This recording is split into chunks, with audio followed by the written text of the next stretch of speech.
네, 계속해서 포항에서 전해드리겠습니다.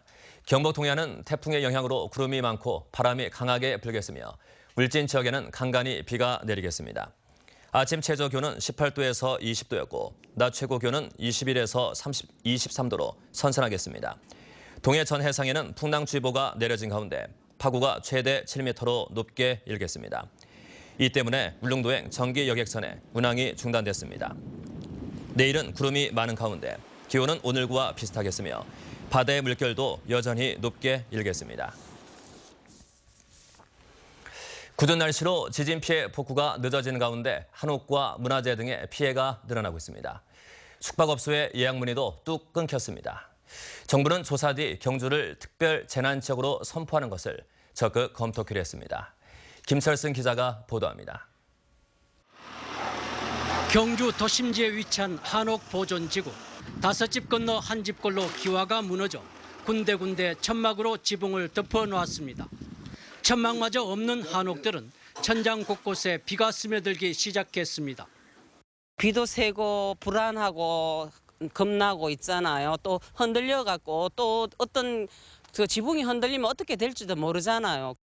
정부의 지원으로 지어진 40개 지구의 한옥들이 지진의 직격탄을 맞아 2천여 건의 한옥 기와 지붕 피해가 접수됐습니다.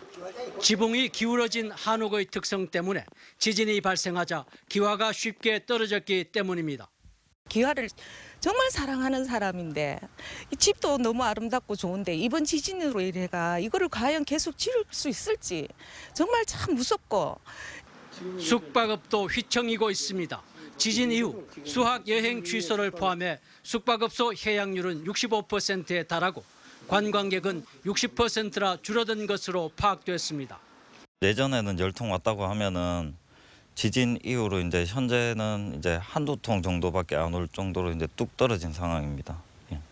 문화재청은 다보탑과 첨성대, 불국사 대웅전 등 60건의 문화재가 이번 지진으로 피해를 입은 것으로 잠정 집계됐다고 밝혔습니다. 정부와 새누리당은 당정 간담회를 갖고 경주 지진 피해 지역에 대해 합동 조사를 한 뒤 특별 재난지역 선포를 적극 검토하기로 했습니다. MBC 뉴스 김철승입니다. 지난 10일 경주에서 규모 5.8의 지진이 발생한 이후 오늘까지도 여진이 이어지고 있습니다.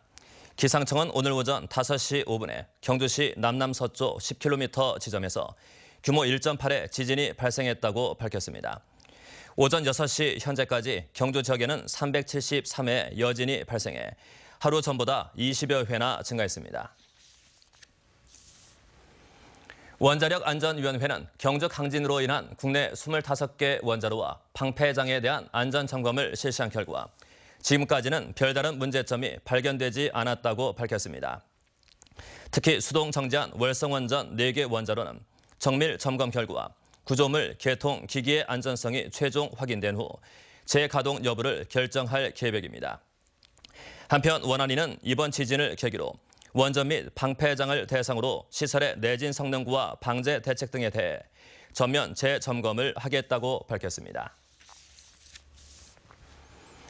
전국 농업 분야 고용 인력이 연간 30만 명 정도 부족한 것으로 조사된 가운데 경북의 인력 부족 현상이 전국 두 번째로 나타났습니다.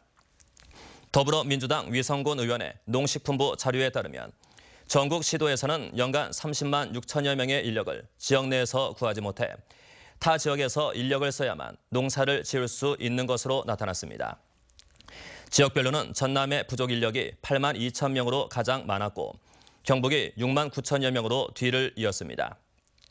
월별로는 5월과 6월, 10월과 11월에 부족 인력이 가장 많아 파종기와 수확기의 일손 부족이 가장 심각한 것으로 나타났습니다. 농산물 절도 범죄가 해마다 증가하고 있는 것으로 나타났습니다.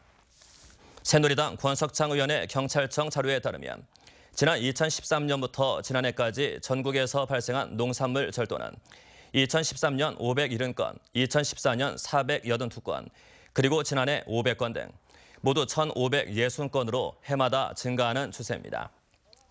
지역별로는 경기도가 220건으로 가장 많은 농산물 절도가 발생했고 충북이 199건, 전북이 174건, 경북이 145건, 전남이 135건 등입니다. 경찰청은 9월이 농작물 철도가 가장 기승을 부리는 때인데다 올해는 채소값이 폭등해 절도범들이 더욱 늘어날 우려가 크다며 주의를 촉구했습니다. 포항 스틸러스가 어제 울산 문수구장에서 열린 K리그 30라운드 울산 현대와의 경기에서 0대1로 졌습니다. 포항은 공격 자원을 모두 동원해 총력전을 펴지만 후반 33분 울산 맨디에게 골을 허용해 무릎을 꿇었습니다. 포항은 리그 10위로 떨어져 사실상 상위 6개 팀 안에 들기 어렵게 됐습니다. 만 65살 이상의 노인들은 다음 달 4일부터 11월 15일까지 주소지와 상관없이 가까운 동네 지정 병의원이나 보건지소 등에서 무료로 인플루엔자 예방접종을 받을 수 있습니다. 도내 각 시군은 지역별 병의원을 지정하고 만 65살 이상 1951년 12월 31일 이전 출생자를 대상으로 무료 인플루엔자 예방접종에 나섭니다. 접종을 받을 노인들은 주민등록증이나 건강보험증 등을 갖고 위탁의료기관이나 보건소를 찾으면 됩니다. 네, 이상으로 MBC 뉴스를 마칩니다. 감사합니다.